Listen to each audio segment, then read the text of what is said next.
Live from Liverpool, The Dark Paranormal, Season 8.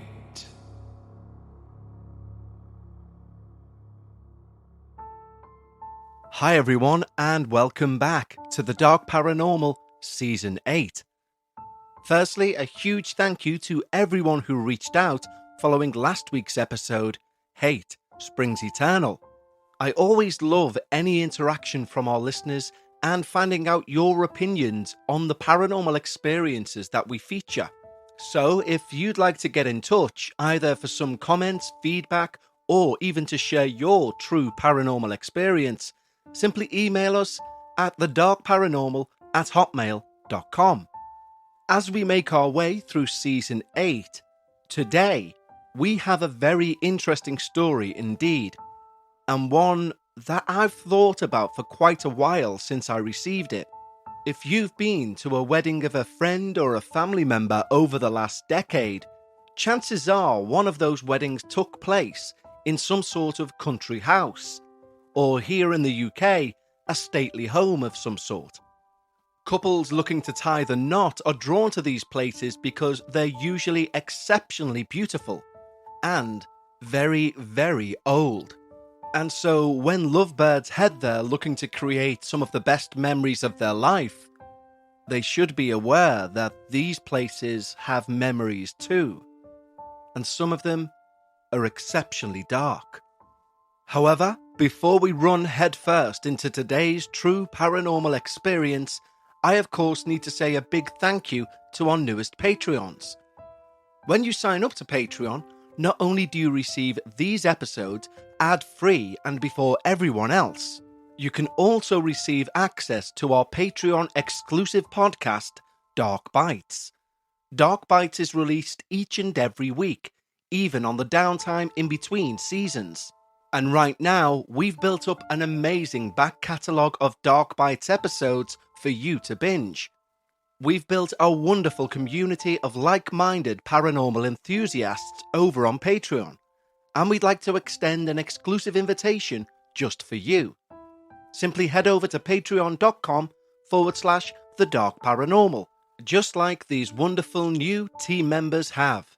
Andrew Cavell, Nick Gorman, Lucy Wright, Melissa Schiltnecht, David Peterson, Tristan, Alex, Bam Blade, Jessica Blank, Michelle Cordray, Joanna Emmett, Angie Siebens, Megan, Teresa Thomas, Erin Turner, R6 God, Caroline Spiteri, Natalie Baldwin, Curran Hunter, Crystal Tongay, Amy Orette, Sephra Tita, Christina Bianca, Monica Manrique, Shanae, Georgia Gianni, Jennifer, Evelyn Winters, Lakshmi Venukumar, and Katie Naylor. Thank you so much, guys. I hope you enjoy all the ad-free early releases and, of course, the new episodes of Dark Bites each and every week. If you'd like to join our team, head over to patreon.com/thedarkparanormal. But right now, lower the lights, make yourself comfortable, and, most importantly, leave your disbelief at the door, as we hear all about the servants of darkness. Firstly, I'd like to say that I'm new to this whole paranormal thing. Not in regards to experiencing, as you'll soon hear, but I mean in regards to the theories, the things apparently involved.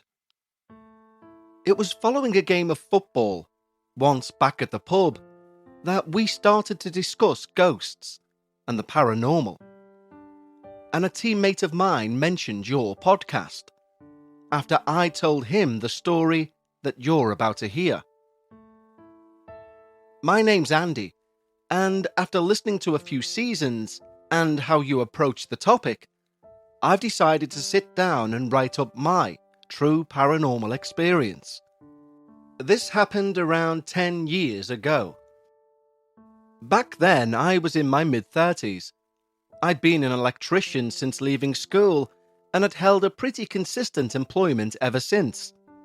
However, at this particular time in England, there was seemingly a surge of electricians and a reduction of work. Basically, a lot of independent jobs that made up the bulk of my work were absorbed by large firms, offering terms to these people to give them 365 maintenance cover So many of my former regular customers were now unable to do business with me, as they were tied into 12-month contracts, or longer, with these firms. It was over a drink with a plumber friend of mine that we decided to pivot in how we looked for work. The plumbing industry at the time was experiencing a similar situation to mine, with firms snapping up whole areas with subscription-based cover. And so those ad hoc jobs, which we both relied on, slowly dried up. After a few pints, we moved on to discuss the events we had coming up in our lives. Both of us had a few weddings to attend that year, and we discussed the usual. What's an acceptable gift? Do you get a bigger gift if you're invited to both the day and the nighttime part? One thing that repeated itself in these chats was the location of the weddings. They were all in large, stately homes. This was the beginning of the trend of large country residences renting themselves out to allow people to have a big lord and lady type of feel to their day. And it was as we discussed this that an obvious gap became clear. What have all these places got in common? I asked Carl, my plumber friend. He shrugged. Two things, I said, pointing at my fingers with each point. One, they're all old and twacky places. Carl nodded. Two, they all offer some sort of hotel stay with each wedding. Carl again nodded. But have you ever stayed in one of these places? They're falling apart. The last one I stayed in should have been condemned. It had one plug socket for the entire room, no air conditioning, and the bathroom was a disgrace, I stated. Yeah, but that's what people want, isn't it? The whole rustic charm, Carl said. Yeah, but there's rustic and then there's that, I replied. Well, what's your point? My point is that these places are always family owned. They're always looking to make the most money and save the most money whenever they can. I tapped my finger on the table with the next sentence. I guarantee you that hardly any of them have got maintenance contracts. So you're saying we offer them maintenance contracts? Asked Carl. Well, not just that. I'm saying we rebrand ourselves as like, I don't know, a boutique renovation service. Think about it. We could fit all new sockets, lighting, a sleek looking bathroom suite. Make it an actual 5-star wedding stay. These places could charge double for a room if it's presented in the right way.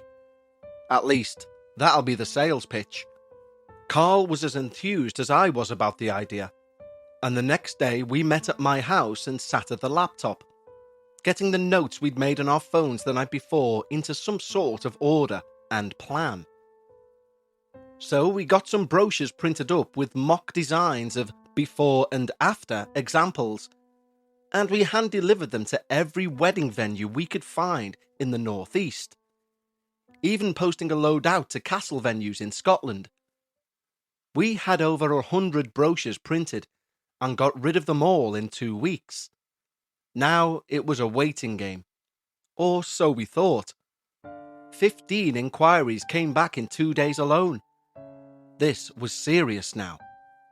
What had started as an idea over a few pints of Guinness was now looking like a viable business.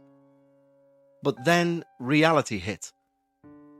At least 10 of the inquiries were looking for very basic one-off jobs. It was as if they'd scanned the brochure, ignored what we were actually offering, read the word electrician and plumber, and fired off an email. One was literally for a block toilet. However, within those emails was one that made us excited.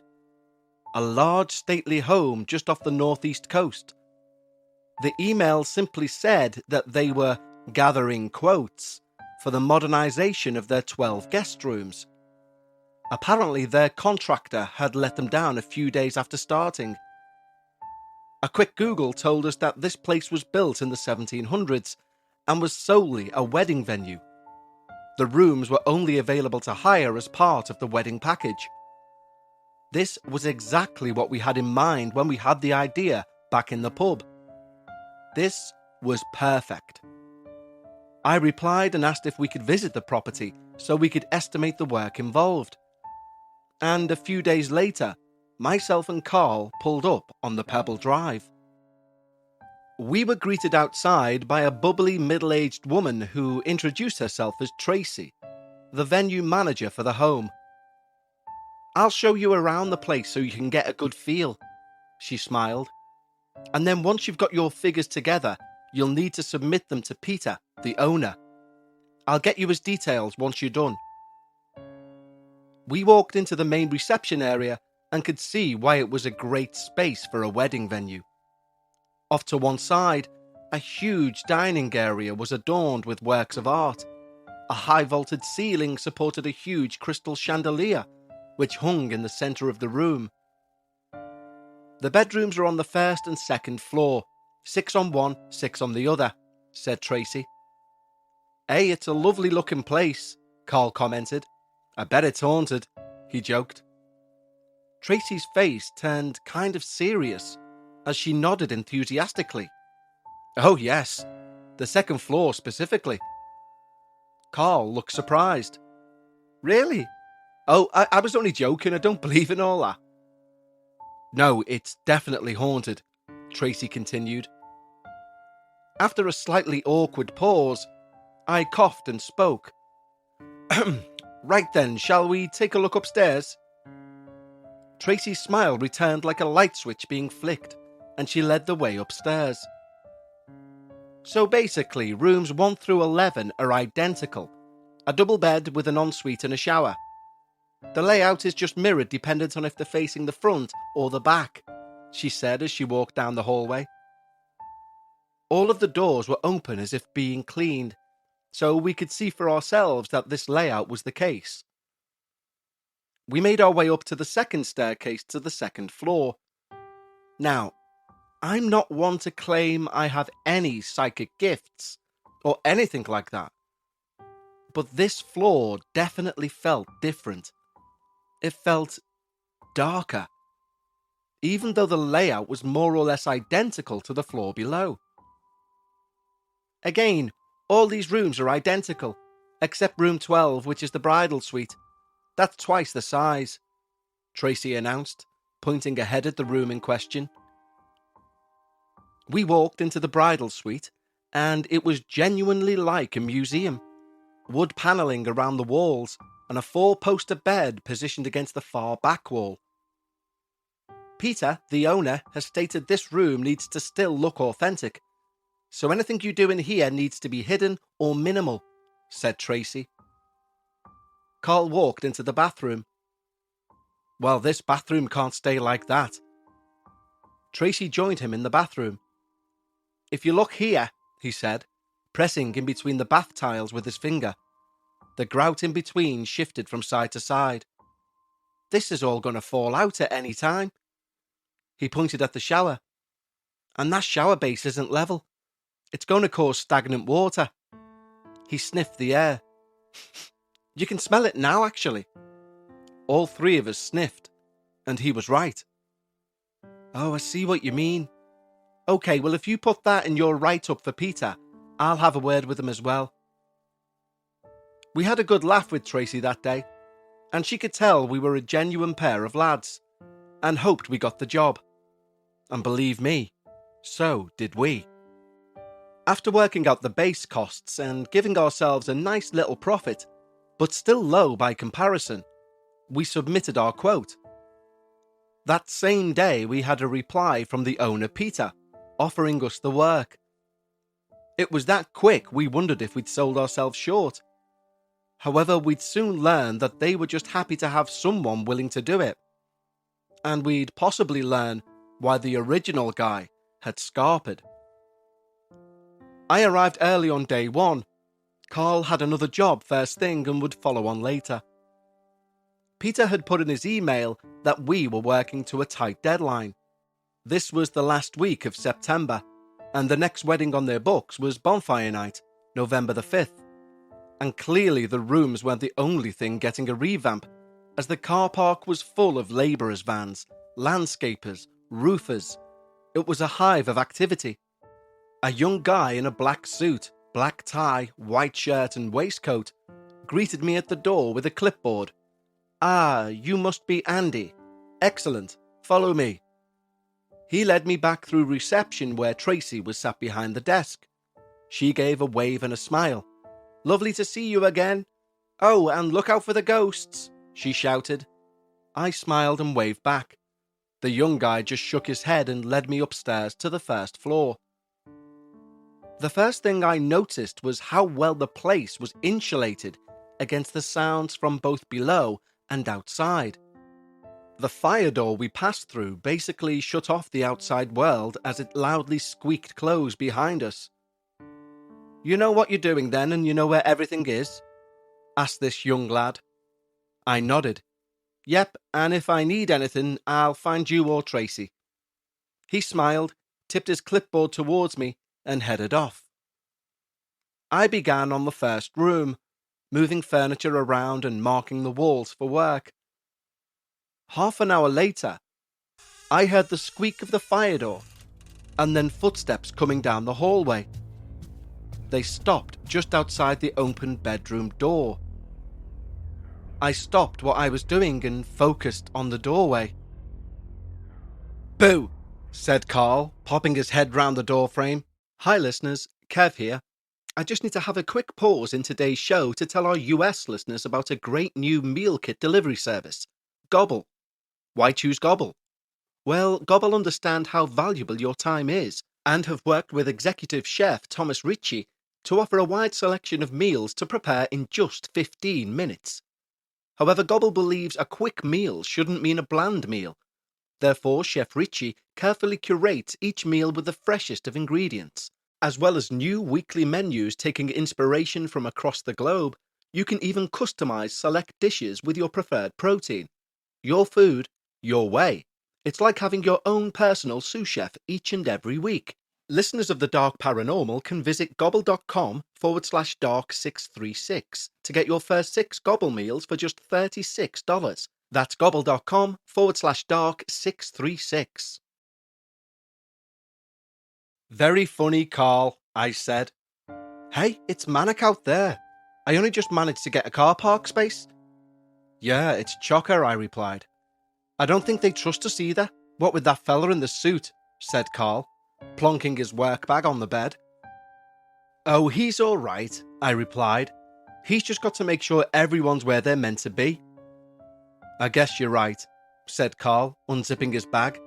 "Still," he whispered, "there's no need to have him outside the room. Plus, if we were up to no good, I doubt some sour-faced old pensioner's going to stop us." "Listen, I sat back on my knees. "Old?" "Yeah," Carl replied, nodding to the hallway. "He stood at the end of the corridor." I walked over to the doorway. The hallway was empty. "Carl, there's no one here." Carl walked out to join me. "He was there, stood by that window," said Carl, pointing to the end of the corridor. "He must have gone downstairs." I looked to my right at the fire door, and then back to the window down the hall. He would have had to pass us to get to the staircase. There's only stairs on that side, I said, nodding at the fire door. Plus, you can hear that door open a mile away. We looked down the corridor in silence for a moment. "Well, then he must be in one of those other rooms," replied Carl.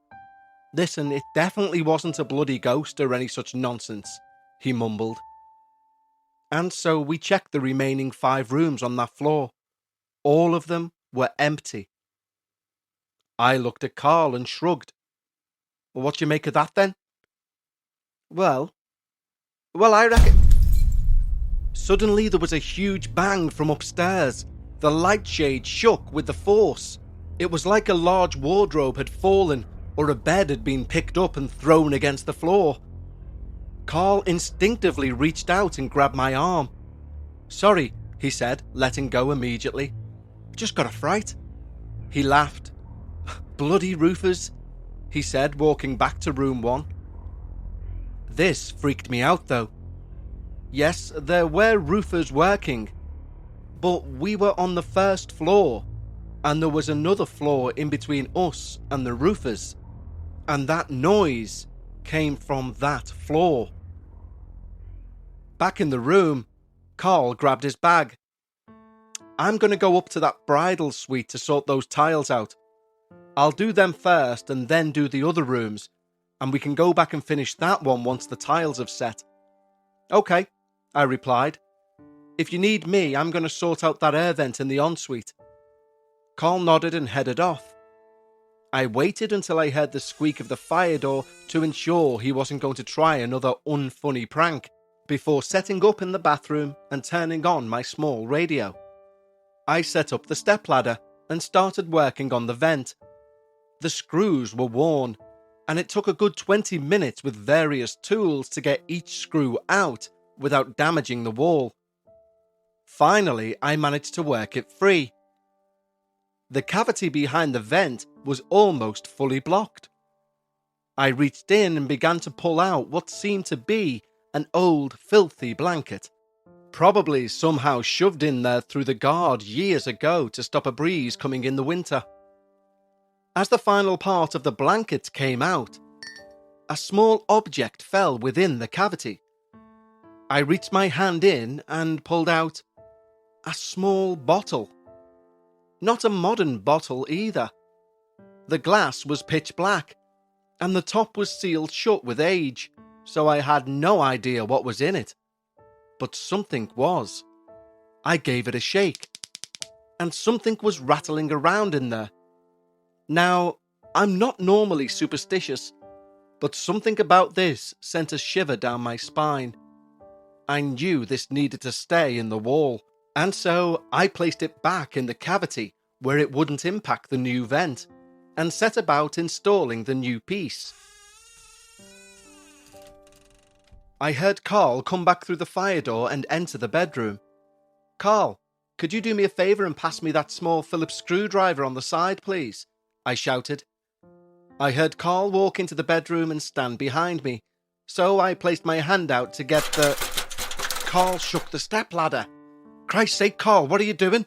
I shouted, grabbing both sides of the ladder before I fell. I quickly jumped down and spun round, ready to knock his block off, and he wasn't there. I ran into the bedroom. He wasn't there.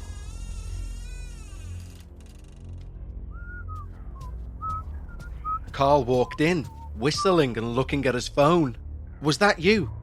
I asked, clearly frustrated. Eh? Was what me? I've been upstairs. I only come down to show you this, he said, holding out his phone to me.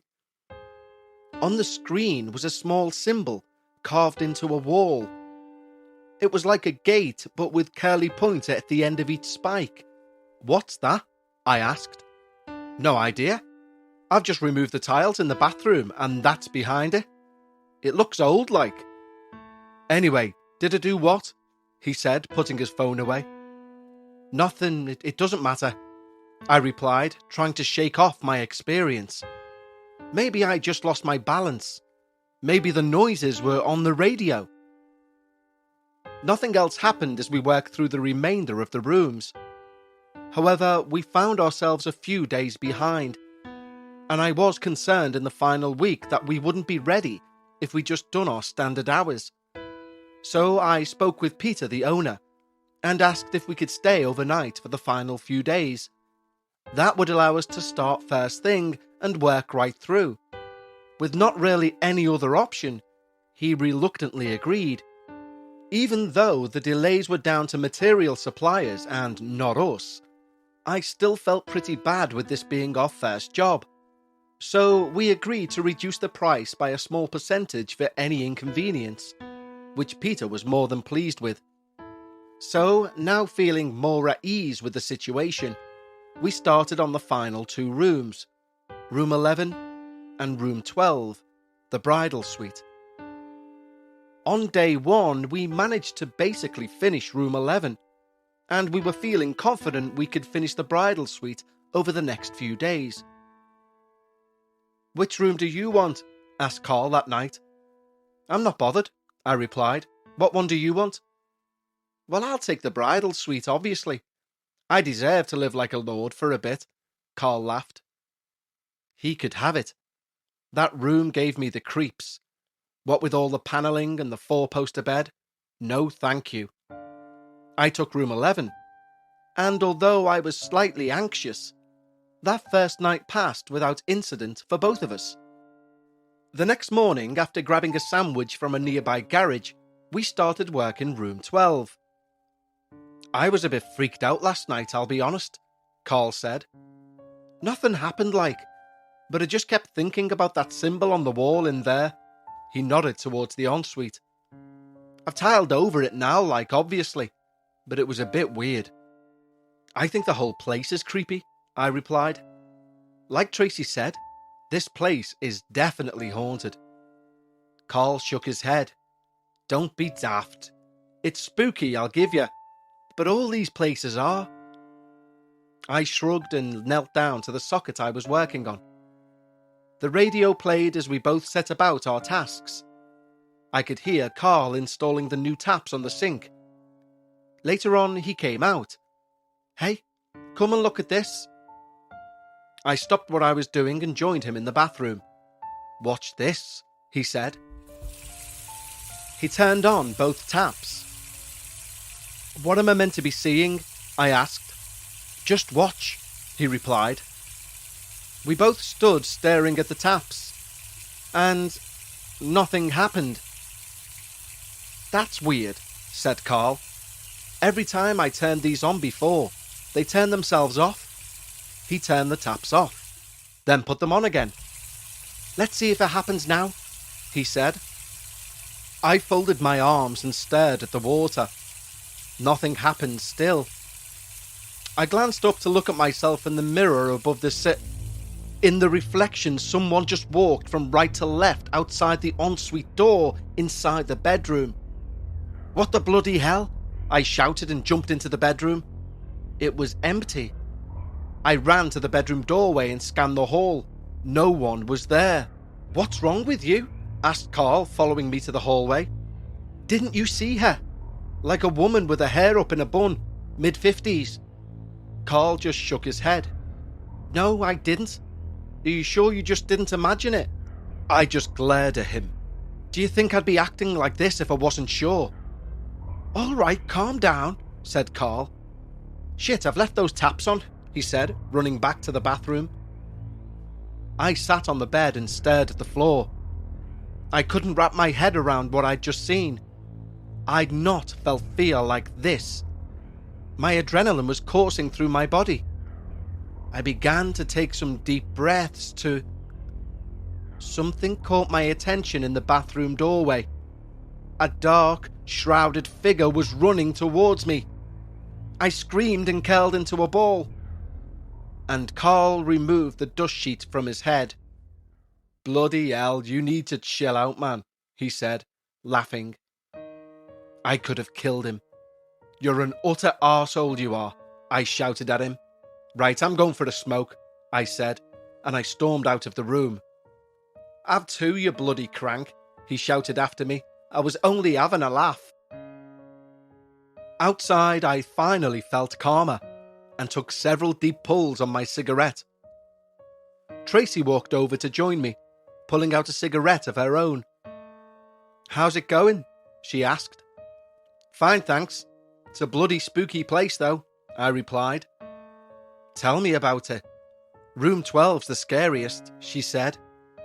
"Well, that's where we are now, and I know what you mean." "Do you know the story behind it?" Tracy asked. I shook my head. "Well, it all might be nonsense, but the rumour is some of the servants way back when were really badly treated. But then this woman joined as the head of staff. She was into some sort of dark magic witchy things, and she got the others on board. They started doing spells and whatnot, and soon enough, the owner started treating them like royalty. He'd cook their meals, he'd do their cleaning. The new woman took his bedroom, room 12, for herself. Anyway, one of the servants, and no one knows why he done it, whether it was an offering or whatever, but he went and built a guillotine in the barn and used it on himself. Tracy pulled her finger across her neck. Apparently he'd carved all these little symbols into the wood of the frame. Anyway, a local farmer somehow caught wind of what was going on here and informed the authorities. They all ran off overnight, and when the police arrived, they found the guillotine in the barn and his headless body in a shallow grave out the back. I don't know if they found the head or not, she said, finishing her cigarette like this was a completely normal story. Bloody hell. And what happened to the owner? I asked. Went mad, apparently. Got put in a home and his son took over the place. Scary, eh? Then her face dropped and she pointed up. Look at that! I followed her gaze right up to the window of room 12. And I sighed. Don't worry, that's just Carl messing around, I said, as he stood there in the window wearing the dust sheet again. He thinks he's a funny arse. Tracy breathed a sigh of relief and laughed. I finished my cigarette and headed up to the second floor. I could hear a thumping noise coming from the bridal suite, and so I raced into the room. Andy, help! It was Carl from the other side of the ensuite door. Carl, I shouted. Oh, thank God, the door's locked on me. It's jammed shut. I tried the door, but it was stuck fast. Eventually, after a few shoulder thrusts, it opened. Thank God for that, Carl muttered, getting his breath. It just slammed shut. I think it must have been a through draft when you went out the fire door. As Carl said this, I was just opening and closing the bathroom door. I couldn't see any logical reason why it would jam in the frame. The door wasn't warped. If anything, there was a few centimeters gap around the frame. And then I realized something else. I looked at the dust sheet in a ball under the bedroom window frame. So you've been in there how long? Like the minute you left, it just slammed shut. So you've not had that sheet on again? I said, nodding at the dust sheet. What? Don't be daft, you think I'd just do that on my own for a laugh?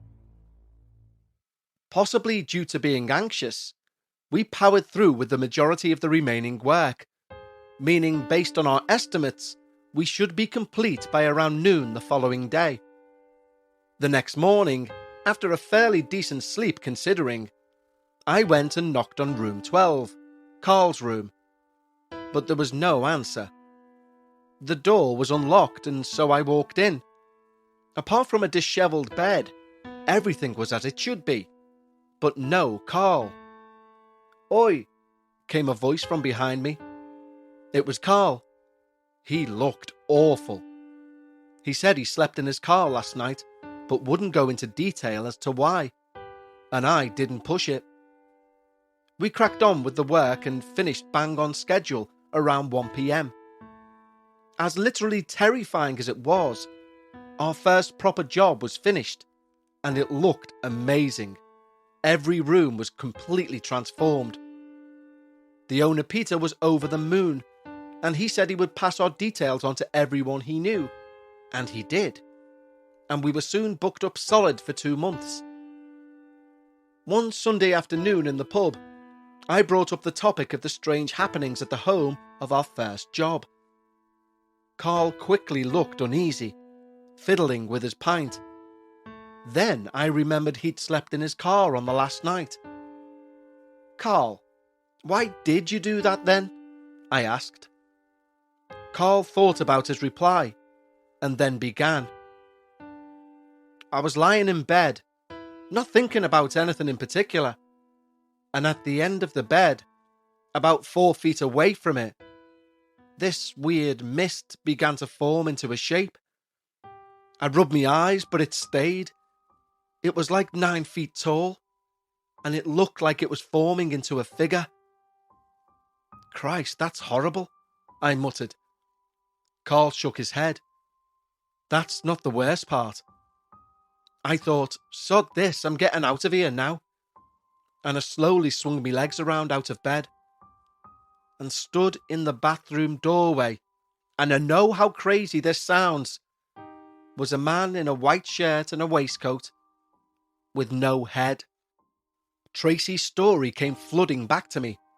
But what with the whole scenario around Carl getting stuck in the bathroom, I forgot I hadn't even told him the story about the servant and the guillotine. Carl carried on. I just grabbed me bag and bolted out of the door.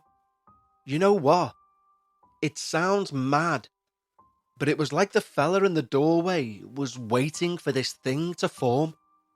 Not bothered about me in the slightest. I had nightmares for days after that. In closing, I will say this. Whatever the truth is behind the history of that hall, I know what I experienced was 100% real, as I've stated here. This was a decade ago, of course, and Carl has since convinced himself that his sighting on that last night was just a nightmare, and that with tiredness, on waking, his blurry eyes had made human forms out of dark shapes. And although I understand why he's tried to rationalize it for his own sanity, I believe that what he saw was very terrifyingly real. Thank you so much for submitting your experience, Andy. And in truth, I completely get why your friend Carl has tried to rationalize that for himself. Because think about it. What is the alternative? On the one hand, Carl could say, I've had a nightmare, and move on with his life. On the other, he has to acknowledge the existence of the paranormal, the supernatural, and that he was confronted by two terrifying entities. Now, I know and I'm sure the majority of people listening right now, are believers in the paranormal, and therefore we can be baffled when a skeptic tries to rationalize something as blatantly paranormal as this. However, we shouldn't judge anyone for doing whatever they need to do to continue with their everyday lives. This is a terrifying subject and this is a terrifying experience. And for some people, acknowledging that these things can happen would be too terrifying to even contemplate. So instead they rationalize, they laugh it off, and they quickly change topic. I'm sure we all know someone like Carl. But this is why the Dark Paranormal podcast exists. It's to remind us that sometimes you should be afraid in the dark. Sometimes that noise is not the house settling. Of course, we've all heard ghost stories about past loved ones coming to send messages and other such feel-good paranormal stories. We will never feature them on this podcast, because on this podcast, we only want to remind you that the paranormal can be a dangerous and terrifying thing to experience. And so, with our mission statement reiterated there, we call an end to this episode of the Dark Paranormal. For our Patreons, I'll speak to you on Sunday for another episode of Dark Bites, and for everyone, I will speak to you next week for our next installment of Season 8. So, until next time, remember, when you're discussing the paranormal, always try and leave some of your disbelief at the door. And I'll speak to you next time, here on the Dark Paranormal.